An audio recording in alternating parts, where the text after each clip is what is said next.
to come out with a numerical value. You don't need the plus c anymore because you have limits of integration.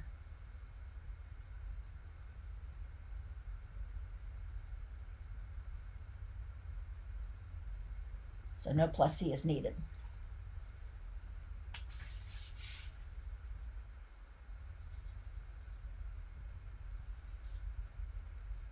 And I know what one you want to see. Yep, that one. Yeah. God, I hated it. But the further along in mathematics, the more this kind of stuff I had to do. Okay, so here we go. It is a u sub. And the denominator comes from the derivative of this guy. Because if I take the derivative of x to the 1/2, I get an x to the negative 1/2. That's where that guy came from.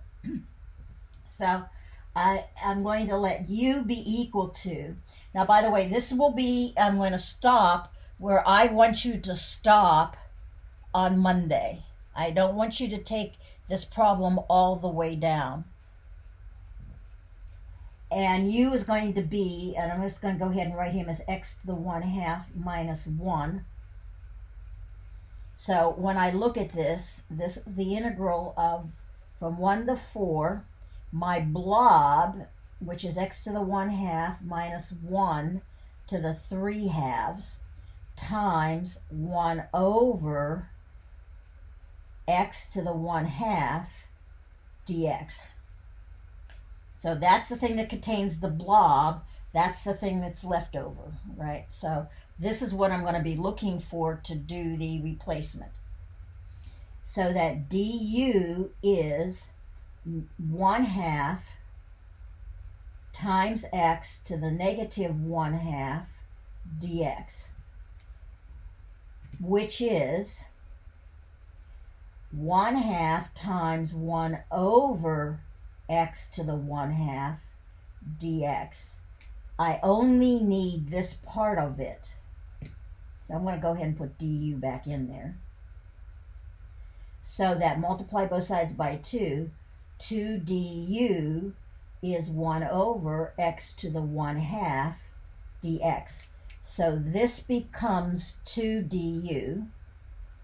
This on the inside becomes u.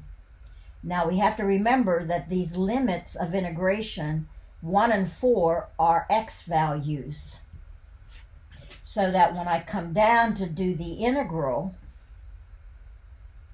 which is going to be 2 from this 2, u to the 3/2 du, that 1 and 4 are not the same numbers that go here, because the numbers that go here have to be u equals, because this is du.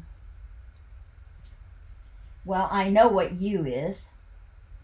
U is essentially, I'm going to put it in as the square root of x minus 1 so that it makes it easier to calculate. And it's so nice, I used squares, 1 to 4.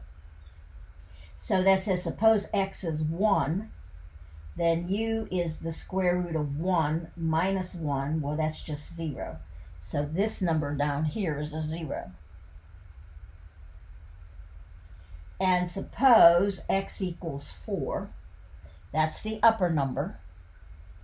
So that u is the square root of 4 minus 1, which is 2 minus 1, or 1. So the upper number is 1. This is where you stop.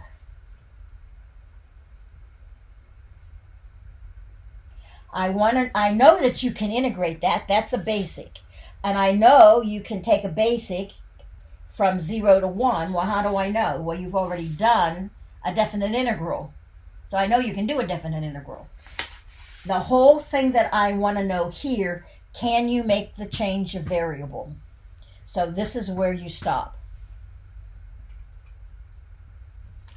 Anything more is a waste of your time.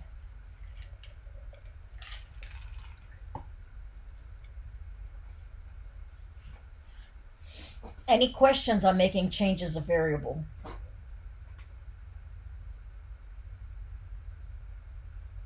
Now, by the way, I am not going anywhere over Thanksgiving break. I'm going to be here at home working on school stuff and working on the house now that my kitchen sink is no longer falling out from the countertop. He actually came yesterday and put it back into place. So now I will be just doing stuff here around the house. So that if you have a question, feel free to email me, and if need be, I can even do a video and send it back to you. So don't feel free to be able to do that if you need to while you're studying. Are we done with page 4?